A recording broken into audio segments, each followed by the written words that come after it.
Existe uma regra no universo de Chainsaw Man que põe medo em todo mundo que cruza o caminho do demônio da Serra Elétrica. Se você for derrotado pelo Chainsaw Man, você nunca mais poderá nascer no mundo humano e nem no inferno novamente. Mas parece que existe um ser que foi capaz de quebrar essa regra. E até hoje o mistério ronda este assunto.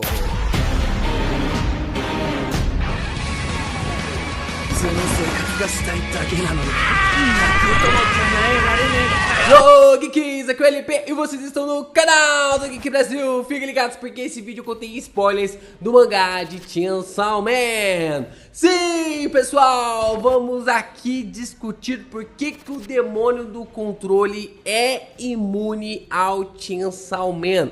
Como nós vimos e observamos, existe uma regra ali que dá um medo medonho para todos os demônios, mas de alguma forma o demônio do controle não é afetado por isso. E a gente vai conversar sobre isso logo depois de vocês deixarem o seu like. Se inscreve aqui no canal, ajuda a gente a bater nossa meta de 100 mil inscritos até o final do ano. E compartilha esse vídeo com seus amigos, porque tem muita coisa legal pra gente falar de Chainsaw Man por aqui ainda.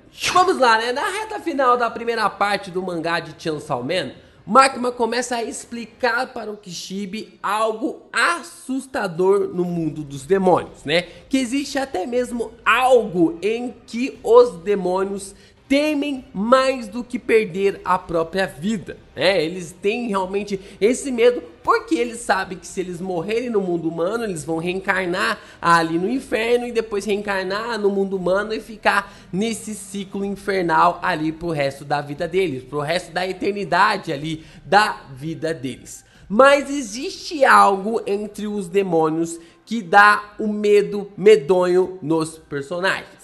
Se um demônio for morto pelo Chainsaw Man, ele jamais poderá voltar a fazer o ciclo entre a terra e o inferno novamente. Essa é uma regra explícita ali contra o Chainsaw Man, contra o demônio da Serra Elétrica, da motosserra. E isso é algo que dá muito medo aos demônios, porque se você cruzar o caminho ali do demônio da Serra Elétrica, você pode parar de existir pela eternidade. Você nunca mais vai conseguir reencarnar, tanto no mundo humano ou quanto ali no inferno.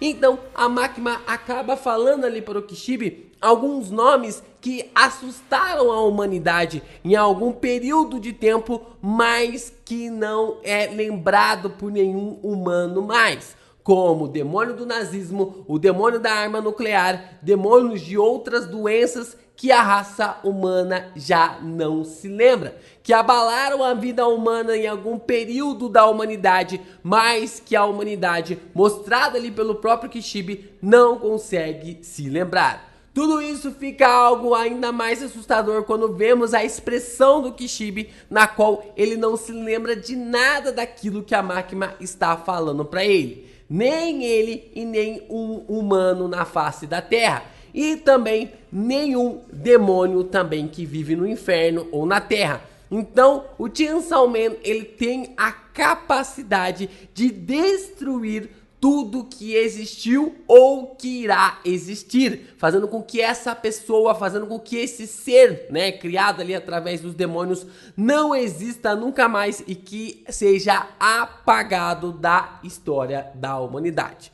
Mas parece que existe apenas um ser, que existe apenas um demônio que seja imune aos poderes do Chainsaw Man.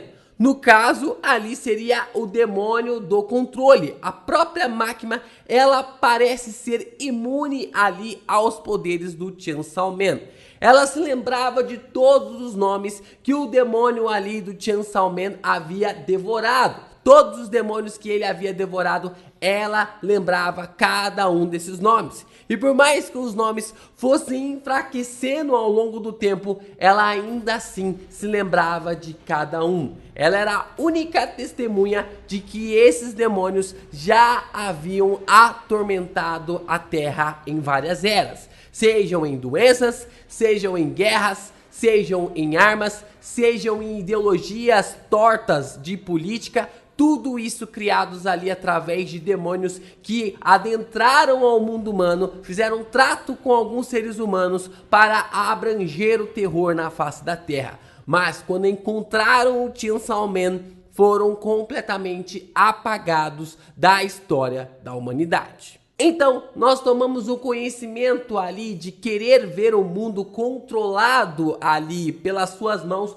Makima precisa ter o controle do Chainsaw Man para fazer o mundo um lugar melhor. Pelo menos essas são as falas da personagem. Basicamente a gente sabe que é um lugar melhor do seu jeito, da sua forma e do ponto de vista dela. Ou seja, qualquer pessoa que fosse contra essa ditadura da Makima seria dizimada na hora. Então a própria Makima começa a criar um ambiente, uma ilusão para os humanos viverem, para tentar controlar o Chainsaw Man. Já que ela era o demônio do controle, ela queria ter o Chainsaw Man debaixo ali de suas asas. Mas ela acabou sendo derrotada pelo Denji e acabou sendo devorada por ele para que ela nunca mais existisse. Essa era uma regra. Se o Chainsaw Man devorasse ali, destruísse, matasse realmente o demônio, esse demônio nunca mais voltaria a existir. Isso já era uma definição para nós. Só que com o passar do tempo, nos últimos capítulos da primeira parte,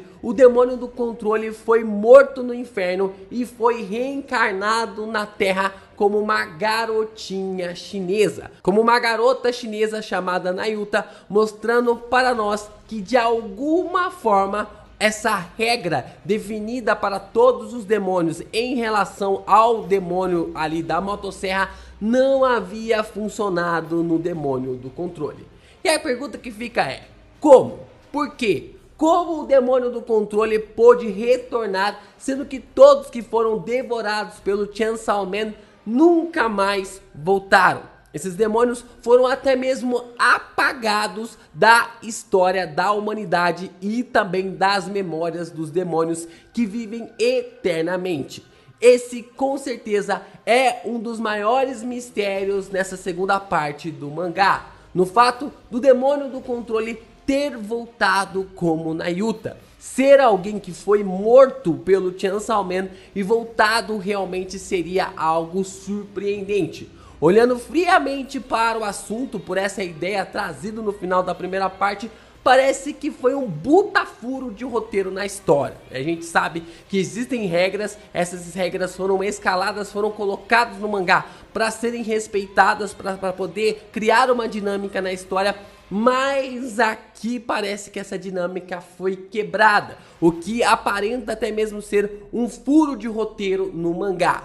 Mas vocês se lembram que eu falei que a Makima era a única que se lembrava ali dos nomes dos demônios que foram derrotados pelo Chainsaw Man?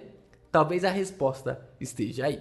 Talvez então pela fixação pelo Chainsaw Man que o demônio do controle teve durante toda a sua vida. Na verdade, isso é até mesmo algo pra gente se lembrar, porque a Makima, ela até mesmo tem memórias de sua vida anterior, porque ela se lembra ali do confronto que aconteceu dos 4 cavaleiros do Apocalipse, mais ela, mais o demônio da pistola. A gente não sabe ainda se a Makima faz parte ali dos 4 cavaleiros do Apocalipse, o que faz bastante sentido ela se encaixar na descrição dos cavaleiros, mas a gente tem que ter a confirmação de que a Makima também pertenceu, né? Que o demônio do controle também pertenceu a esses 4 cavaleiros do Apocalipse, o que acaba sendo algo até mesmo interessante, porque ela traz essas memórias para si, o que é algo que a Power pede para o Denji fazer com ela quando ela reencarnar para o mundo humano. Então, uma peça vai se conectando à outra para realmente mostrar para nós de que é possível que as pessoas, que os seres, que os demônios reencarnados possam realmente absorver as memórias de vidas antigas. Então, nós temos essa perspectiva de que a Makima, ela passou tanto tempo, né? O demônio do controle passou tanto tempo admirando, absorvendo, se fixando ali ao Chainsaw Man, que parece que ele se tornou imune, que parece que ela se tornou imune ali ao seu poder. A fala do Pokita no final da primeira parte pode ter mais significados do que apenas aquilo que ele quis dizer, da forma como nós entendemos. Que o demônio do controle gostaria de ser tratado como um igual. Que esse era o desejo do demônio do controle de todas as formas, de todas as eras que ele havia passado. E essa era a chance ali do Denji realizar o sonho dela. Da mesma forma como ele havia realizado o sonho do Pokita de lhe dar um grande abraço, né? Da mesma forma que o sonho do demônio da motosserra era receber um abraço, o sonho do demônio do controle é ser tratado como um igual. Isso pode ser até mesmo algo que se cria ali, uma formação para trazer mais contextos, para revelar para nós por que o próprio demônio do controle é imune aos poderes do Chainsaw Man. Somando ao fato que Denji precisa criar Nayuta como uma igual a ele, né, que o demônio do controle esteja realmente ligado a ele nesse sentido, podemos pensar que o controle sempre fez parte da humanidade, diferente dos demônios que o Prota apagou, né? Diferente ali dos demônios que o Prota apagou, como o demônio da arma nuclear, como o demônio do nazismo, como o demônio de outras coisas que levaram ali a humanidade ao caos. A humanidade sempre precisa do controle.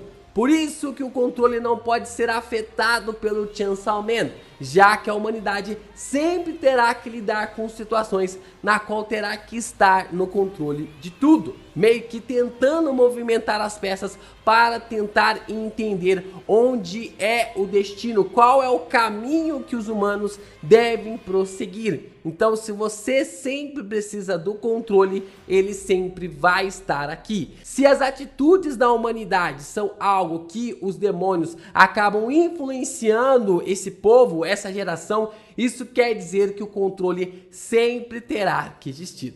Talvez essa seja a resposta do porquê Makima voltou como Nayuta. Essa mescla de sentimentos dela com o Denji, de querer ali ser tratada como uma igual, mais ao fato de que a humanidade sempre precisará ter o controle, mas também ali o fato de que ela admirou tanto o Denji que se tornou imune ali ao demônio da motosserra. Quando eu digo que ela admirou o Denji, eu digo que ela admirou ali ao Chainsaw Man. E esse fator, esses três fatores ali somados, acabou sendo crucial para que ela pudesse voltar nos últimos capítulos da primeira parte.